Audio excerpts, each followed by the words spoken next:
বিয়ের আগে বাবার সঙ্গে ঘুরতে বেরোতাম মা বাবার সাথে, তো ঘুরতে বেরিয়ে বাবাও হারিয়ে যেত, আমি আর মা একসাথে হারিয়ে যেতাম, বাবা হারিয়ে যেত।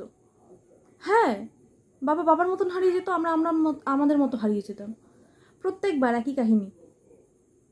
কেন জানো? বাবা এত হন করে হাঁটা শুরু করবে, এই অনেক দূরে গিয়ে চলে যাবে, আর আমরা পিছনে পড়ে যাবো। আমরা খুঁজছি এদিকে ওদিকে বাবা কোথায়, বাবা আবার অনেকটা এগিয়ে গিয়ে আমাদের খুঁজছে আমরা কোথায়। ওখানে গিয়ে দাঁড়িয়ে থাকবে, কিন্তু তাও হনহন করে হেঁটে যাবে, হনহন করে হেঁটে যাবে, হনহন করে হেঁটে যাবে। মানে কোথায় যে যাবে, মানে কোথায় যেতে চায় এত হনহন করে হেঁটে, সাথে সাথে হাঁটবে না। কোথায় যায়, কিসের জন্য যায়? মানে গিয়ে তো দাঁড়িয়েই থাকতে হয়, তাহলে যায় কেন? এই লজিকটা আমি এখনো বুঝতে পারি না। এই বেটা মানুষগুলো হনহন করে হেঁটে হেঁটে হেঁটে হেঁটে মানে কোথায় যেতে চায়? আগে আগে মানে এটা কি কম্পিটিশন চলছে? না মানে এমন হলে হয় যে কম্পিটিশন চলছে, আগে আগে হেঁটে হেঁটে চলে গেলাম, একটা অস্কার পেয়ে গেলাম, তা তো নয়।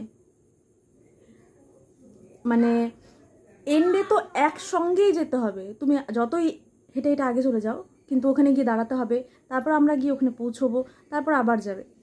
আমার মনে হয় রেস্ট নেয়, আগে আগে হেঁটে চলে যায়, তারপর কিছুটা রেস্ট নেয়, আমরা যাই, তারপর আবার আগে আগে হনহন করে হেঁটে যাবে, আবার কিছুটা রেস্ট নেবে।